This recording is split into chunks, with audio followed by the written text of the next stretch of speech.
ओम शांति। बाबा कहते बच्चे सदैव तुमको हर्षित रहना है। और हर्षित रहने का कारण क्या है और हर्षित कैसे रह सकते हैं? जब हमें ज्ञान की रोशनी मिलती है तब हम हर्षित रहते हैं। और जब हम बाबा की शिक्षाओं को धारण कर गुणवान बनते हैं, गुणों की माला अपने गले में पहनते हैं, तो उस समय हम हर्षित रहते हैं। दूसरों को गुणों का दान करते हैं तो भी हर्षित हमारा चेहरा रहता है। इसीलिए बाबा कहते बच्चे अपनी चेकिंग करो कि हमारे अंदर कितने गुण अभी समाये हैं। अगर किसी गुणों की कमी है तो उसे अपने अंदर भरपूर उतारते जाओ। 7 तारीख की वाणी है। मीठे बच्चे, बाप की शिक्षाओं को धारण कर तुम्हें गुणवान फूल बनना है। तुम्हें ज्ञान की रोशनी मिली है, इसीलिए सदा हर्षित रहना है। प्रश्न है, तुम बच्चों की कौन सी गुह्य रमणीक बातें हैं जो मनुष्य सुनकर मूंझते हैं? उत्तर, तुम कहते हो अभी हम ब्राह्मण कुलभूषण सुदर्शन चक्रधारी हैं, हम ज्ञान की शंख ध्वनि करने वाले हैं, हम त्रिनेत्री त्रिकालदर्शी हैं। यह देवताओं को जो अलंकार देते हैं वह सब हमारे हैं। यह बातें सुनकर मनुष्य मूंझते हैं। तुम कहते हो बाप मुख से जो नॉलेज देते हैं यह शंख ध्वनि है, इससे हम मनुष्य से देवता बनते हैं। इसी को ही मुरली कहा जाता है। काठ की मुरली नहीं है, यह भी बहुत गुह्य रमणीक बातें हैं। इसमें समझने में मनुष्यों को मुश्किल लगता है।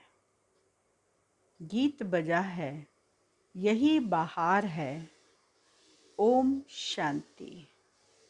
मीठे मीठे ईश्वरीय संतान जानते हैं कि हमारे लिए सबसे ऊंची बहार की यह मौसम है। बहारी मौसम में फूल आदि सब खिल जाते हैं और बेहद के बहार की मौसम तुम पर ज्ञान की बरसात होती है तो सूखे कांटे से तुम फूल बन जाते हो। यह भी तुम ही जानो, नंबरवार पुरुषार्थ अनुसार। कोई तो बहुत खुशी में रहते हैं कि हम इस ज्ञान वर्षा से कांटे से फूल बनते हैं। झाड़ जब एकदम सूख जाता है तो एक भी पत्ता नहीं रहता। हर वर्ष यह हाल होता है। फिर बरसात में पत्ते भी सुंदर, फूल भी बड़े सुंदर हो जाते हैं। तो यह बरसा ज्ञान की बरसात की बाहरी मौसम फर्स्ट क्लास है। अब यह है कांटों की दुनिया। झाड़ कहता है मैं कांटों का झाड़ बन गया हूँ। फिर ज्ञान बरसात से फूलों का झाड़ बनता हूँ। तुम एक एक चैतन्य झाड़ हो ना। अभी तुमको ज्ञान की रोशनी मिली है जिससे तुम उच्च पद पाते हो। तुम क्या से क्या बनते हो। तुम जानते हो अभी हम अपवित्र से पवित्र बनते हैं। विष्णु भी युगल रूप है ना। साक्षात्कार जोड़ी रूप का होता है। विष्णु को 4 भुजाएं दिखाते हैं परंतु उनको ज्ञान तो कुछ भी है नहीं। 2 रूप मिलकर डांस करते हैं। बाप समझाते हैं दिवाली होती है तो महालक्ष्मी आती है। तुम दोनों को बुलाते हो। महालक्ष्मी को भी 4 भुजाएं दिखाते हैं, विष्णु को भी 4 भुजाएं दिखाते हैं। तो ये कंबाइंड रूप है दोनों का, लक्ष्मी और नारायण का। तो इसीलिए बाबा कहते तुम दोनों को बुलाते हो। आगे लक्ष्मी, पीछे नारायण होता है। लक्ष्मी 2 भुजा वाली होती है, महालक्ष्मी 4 भुजा वाली होती है। परंतु यह बातें अभी तुम जानते हो, आगे बिल्कुल ही नहीं जानते थे। एकदम कांटे थे, सो अब फूल बन रहे हैं। ग्रंथ में भी कहा है, मनुष्य से देवता किए करत न लागे वार। देवताएं होते हैं सतयुग में, वह है दैवी गुणों वाले। इस समय के मनुष्य हैं आसुरी गुण वाले। तुम ही ईश्वरीय गुण वाले। ईश्वर बैठ तुमको गुणवान बनाते हैं। बाबा की शिक्षा से हम सर्वगुण संपन्न बनते हैं। भारत की महिमा है, अर्थात भारत में रहने वालों की बड़ी महिमा गाते हैं। परंतु उनको यह पता नहीं कि उन्हों को ऐसा बनाने वाला कौन है। बड़े बड़े मंदिर बनाते हैं, परंतु उनके ऑक्यूपेशन का पता नहीं है। तुमको तो बहुत रोशनी मिली है, तुमको बहुत हर्षित रहना है। वहाँ भी 21 जन्मों के लिए हर्षित होंगे। तुम जानते हो हम 21 जन्मों का पद लेने के लिए पढ़ाई पढ़ते हैं। कमाई नॉलेज से होती है। गॉड फादरली स्टूडेंट लाइफ है। सूर्यवंशी घराने के मालिक बनते हैं, गोया स्वर्ग के मालिक बनते हैं। पावन दुनिया में भी सब एक जैसा पद तो नहीं पाते। सिर्फ एक लक्ष्मी नारायण तो राज्य नहीं करते हैं ना, यह भी किसको पता नहीं है। सिर्फ डिनाइस्टी होगी और राजाई भी होगी। सूर्यवंशी चंद्रवंशी थे। शिव बाबा ने नई दुनिया स्थापन की है। दुनिया वालों की बुद्धि में तो अंधियारा है, तुम्हारे पास तो रोशनी है। पतित दुनिया और पावन दुनिया है। पावन दुनिया में भी नंबरवार मर्तबे हैं, प्रजा में भी होंगे। वहाँ तो सबको सुख ही सुख है। हर एक की अपनी अपनी राजाई, जमींदारी आदि होती है। पतित दुनिया में सब पतित हैं, परंतु उनमें भी नंबरवार हैं। जैसे सतयुग में ऊंच ते ऊंच डिनाइस्टी है, लक्ष्मी नारायण की, राधे कृष्ण प्रिंस प्रिंसेस, स्वयंवर बाद लक्ष्मी नारायण बनते हैं। लक्ष्मी नारायण की डिनेस्टी कहेंगे, राधे कृष्ण की डिनेस्टी नहीं कहेंगे। राजाओं का नाम लिया जाता है, थोड़ी सी भी बात कोई नहीं जानते। तुम सब जानते हो, सो भी नंबरवार। राजधानी में तो नंबरवार पद होते हैं ना। कहाँ सूर्यवंशी राजाई, फिर कहाँ राजा प्रजा में भी चंडाल आदि जाकर बनते हैं। पतित दुनिया में भी नंबरवार होते हैं। अब बाप तुमको कर्म कर्म विकर्म की गति समझा रहे हैं। बाबा कहते बच्चे श्रीमत पर चलो। बहुत बच्चे हैं जिनको बाबा ने कभी देखा भी नहीं, आपस में बहुत अच्छी सर्विस कर रहे हैं, बाप का परिचय देते रहते हैं। सिवाय ब्राह्मणी मुकर्रर किए बिना भी सेंटर चला रहे हैं। सन्मुख मिले भी नहीं हैं, फिर भी सर्विस कर आप समान बना रहे हैं। सन्मुख रहने वाले इतनी सर्विस नहीं करते। रूहानी यात्रा सिखाना है ना, तुम हो रूहानी पंडे। तुम भी रास्ता बताते हो। हे आत्माएं, बाप को याद करो। कहते भी हैं आत्माएं परमात्मा अलग रहे बहुकाल। सुंदर मेला जब लगा, जब सतगुरु मिला दलाल। वह भी हिसाब है ना, बहुत काल सिद्ध करके बताते हो ना। तुम ही सबसे जास्ती बहुकाल से बिछड़े हुए हो। सूर्यवंशी चंद्रवंशी घराने के थे, फिर पुनर्जन्म के चक्कर में आते 84 जन्म लेंगे। सो भी सबके 84 जन्म नहीं हो सकते। इस ज्ञान की रिमझिम में तुम बच्चे रहते हो।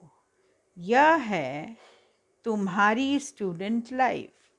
कोई गृहस्थ व्यवहार संभालते हुए फिर दूसरा कोर्स भी उठाते हैं। यहाँ तो सिर्फ पवित्रता की बात है। बाप और वर्षे को याद करना है और पढ़ना भी है। पवित्र ज़रूर बनना पड़े। कहते भी हैं शेरनी का दूध सोने के बर्तन में ही ठहर सकता है। बाबा भी कहते हैं पवित्रता के बिगर धारणा नहीं हो सकती।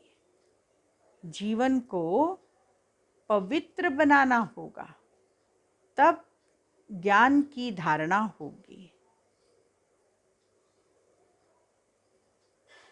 इसीलिए बाबा कहते हैं इस काम महाशत्रु को जीतो। तुम पवित्र बनो, मेरे को पहचानो, तब तो मैं बुद्धि का ताला खोलूं।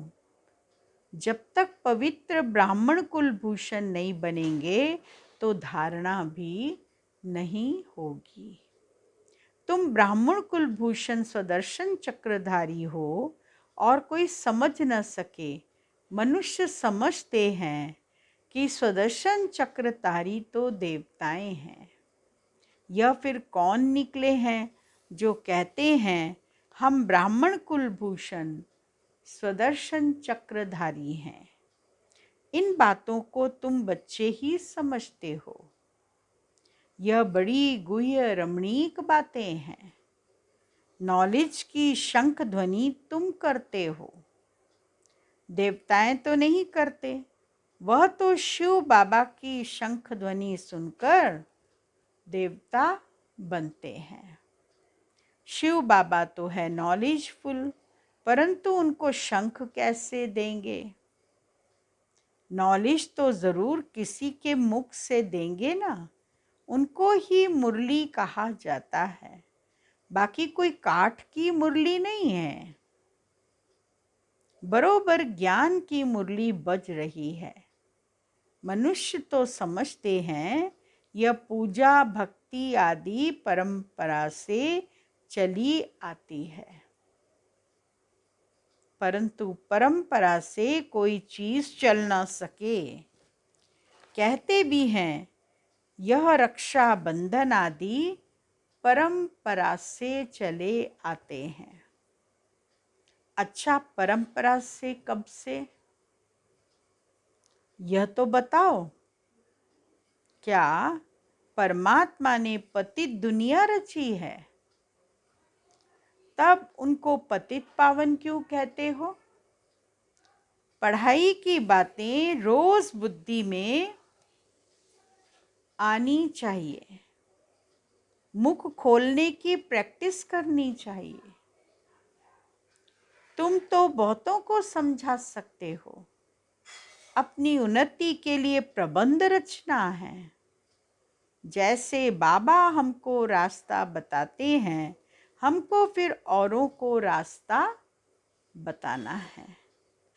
तब तो बाप से वर्षा पाएंगे, बाकी धम चक्कर मचाने से वर्षा पा नहीं सकेंगे। बाप को बहुत रहम आता है।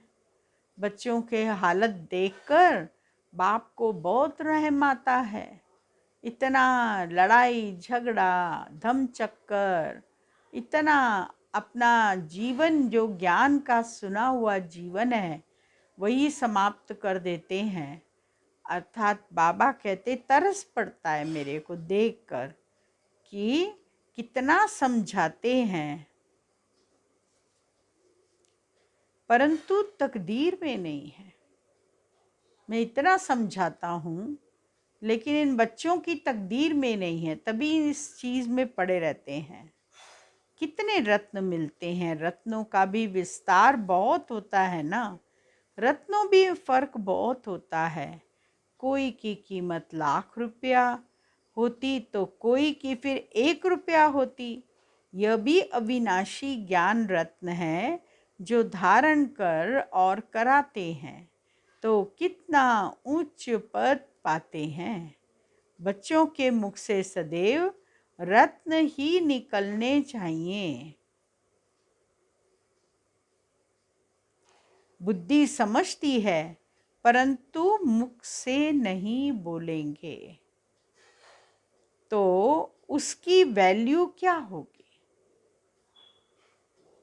जो मेहनत करेंगे, आप सामान बनाएंगे तो फल भी बहुत मिलेगा।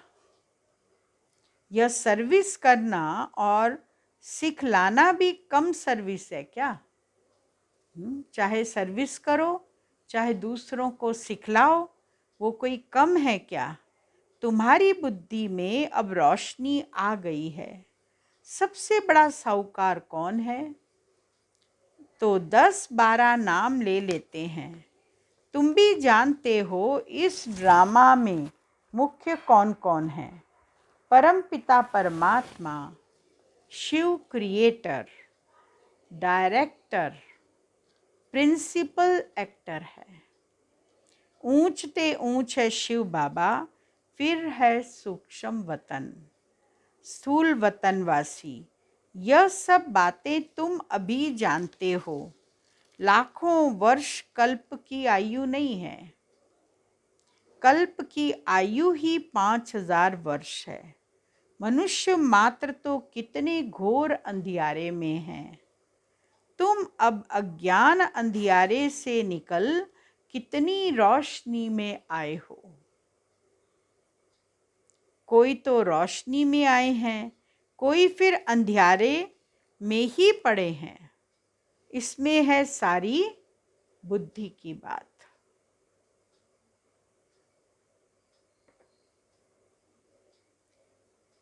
कोई तो विशाल बुद्धि झट समझ जाते हैं। आत्मा तो है ही स्टार मिसल।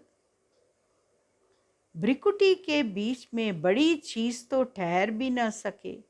जरूर ऐसी चीज है जो इन आंखों से देखने में नहीं आती। बड़ी चीज हो तो दिखाई दे। आत्मा तो अति सूक्ष्म है, बिंदी मिसल है। यह है गुह्यते गुह्य बातें। शुरू में अखंड ज्योति तत्व कहते थे। शुरू में स्टार कहें तो समझ न सकें। सारी नॉलेज एक ही दिन में थोड़ी दे देंगे। नॉलेज भी धीरे धीरे दी और पहले तो भक्ति मार्ग की बातें ही बताई और फिर धीरे धीरे उनको चेंज करते चले गए। फिर आत्मा का परिचय भी धीरे धीरे क्लियर हुआ, परमात्मा का परिचय भी क्लियर हुआ, फिर धीरे धीरे सब चीज़ क्लियर होती गई। शुरू में स्टार कहें तो समझ न सके। सारी नॉलेज एक ही दिन में थोड़े ही दे देंगे। दिन प्रतिदिन गुह्य बातें बाप सुनाते हैं। ज्ञान सागर से अथाह धन मिलता है। जब तक जीना है तब तक ज्ञान अमृत पीते रहना है। पानी की बात नहीं है, ज्ञान सागर से ज्ञान गंगाएं निकलती हैं। वह तो पानी का सागर है, कहते हैं गंगा अनादि है, यह स्नान आदि चला आता है। तुम देखते थे बच्चियां ध्यान में जाती थी तो गंगा जमुना नदी में जाकर रास विलास करती थी। यहाँ तो डर लगता है कि डूब न जाएं। वहाँ तो डूबने आदि की बात ही नहीं थी, कभी एक्सीडेंट हो नहीं सकता। तो यही बहार है जबकि तुम कौड़ी से हीरा अथवा पतित से पावन बनते हो। पावन दुनिया बनेगी तो जरूर पतित दुनिया का विनाश होगा। महाभारत में तो पूरा दिखाया नहीं है। दिखाते हैं पांडव पहाड़ों पर जाकर गल मरे, साथ में कुत्ता भी ले गए। क्या पांडव कुत्तों को भी पालते हैं क्या? तुम तो कुत्ता पालते नहीं हो। कुत्ते का मान कितना रखा है। बहुत लोग कुत्ता पालते हैं। बाप तुम बच्चों को समझाते हैं कि तुम बच्चों को बहुत हर्षित रहना है। तुम्हारे पर नित्य ज्ञान वर्षा हो रही है। तुम जानते हो कि बाबा कैसे आते हैं, ज्ञान वर्षा करते हैं और भारत में ही आते हैं। इसीलिए भारत की बड़ी महिमा है। भारत ही अविनाशी खंड है। भारत ही अविनाशी बाप का बर्थ प्लेस है। जो शिव बाबा सभी को पावन बनाने वाला है और कोई जानते नहीं है, वह तो कह देते परमात्मा नाम रूप से न्यारा है, सर्वव्यापी है। कितनी बातें बता दी हैं। बाबा कहते हैं मैं आता हूँ, मुझे ब्राह्मण ज़रूर रचने हैं। कहते भी हैं कि हम ब्रह्मा की औलाद हैं, तब तो ब्राह्मण कहलाते हैं। परंतु यह बातें भूल गए हैं। शिव बाबा ने क्या आकर किया, कैसे ब्रह्मा मुख वंशावली बनाया, तुम अब जानते हो। शिव बाबा आए हैं, वह रचयिता तो जरूर नई दुनिया ही रची होगी। किसको भी पता नहीं, न जानने के कारण गालियां देते रहते हैं। इसीलिए बाबा कहते हैं यदा यदा हि धर्मस्य ग्लानिर्भवति भारत अभ्युत्थानं धर्मस्य तदात्मानं सृजाम्यहम्। तो बाबा कहते जब जब धर्म की ग्लानि होती है तो मैं इस सृष्टि पर आता हूँ। यह किसने कहा? मैं कौन? श्री कृष्ण तो नहीं था। श्री कृष्ण की आत्मा को भी अब मालूम पड़ा है कि हम 84 जन्म लेते हैं। तुम जो पहले पास हो, ट्रांसफर होते हो, वही पहले जन्म लेते हो। तुम्हारी बुद्धि में कितनी रोशनी है। ऑपरेशन करते हैं तो एक आंख निकाल दूसरी आंख डाल देते हैं, जिससे रोशनी आ जाती है। कोई का डिफेक्ट रह भी जाता है। तुम आत्माओं के ज्ञान चक्षु खत्म हो गए हैं, वह देने के लिए बाबा आया है। तुम्हारे ज्ञान चक्षु खुल रहे हैं। तीसरा नेत्र ज्ञान का है, जो अब तीसरा नेत्र फिर देवताओं को दे दिया। अलंकार चक्र आदि भी विष्णु को दे दिया। वास्तव में तीसरा नेत्र तुम ब्राह्मणों का है। तुम ही हो सर्वोत्तम ब्राह्मण कुल भूषण। दैवी कुल और आसुरी कुल है। वर्ण कहो, कुल कहो, बात एक ही है, ज्ञान एक ही है। कितनी अच्छी बातें हैं जो कोई भी शास्त्रों में नहीं है। तुम अब त्रिकालदर्शी त्रिनेत्री स्वदर्शन चक्रधारी बने हो, कमल पुष्प समान पवित्र रहने का पुरुषार्थ करने वाले हो। तुम जानते हो किसकी आँख अच्छी खुली है, किसकी खुलती जाती है, आखिरी 100% खुली जाएगी, मुख से ज्ञान रत्न निकलते रहेंगे, तब रूप बसंत कहलाएंगे। अब तुम मेहनत करो, पुरुषार्थ करना चाहिए, जितना हो सके ज्ञान में बड़ा, हर्षित मुख, गंभीर, विशाल बुद्धि बन सुख महसूस करते रहना है। स्वर्ग का वर्षा मिल रहा है, और क्या चाहिए? इसके अलावा और क्या चाहिए? कितनी खुशी मनानी चाहिए। अच्छा, मीठे मीठे सिकिलदे बच्चों प्रति माता पिता बाप दादा का याद प्यार और गुड मॉर्निंग। रूहानी बाप की रूहानी बच्चों को नमस्ते, और रूहानी बच्चों की रूहानी बाबा को याद प्यार गुड मॉर्निंग नमस्ते। मुख्य सार है पहला पॉइंट, सदा ज्ञान की रिमझिम में रहना है। रूहानी पंडा बन सबको रास्ता बताना है, मुख से ज्ञान रत्न ही निकालने हैं। दूसरा पॉइंट, ज्ञान मनन कर सदा हर्षित मुख, गंभीर और विशाल बुद्धि बन सुख का अनुभव कराना है। आज का वरदान है, धन कमाते अथवा संबंधों को निभाते हुए दुखों से मुक्त रहने वाले नष्टो मोहा ट्रस्टी भव।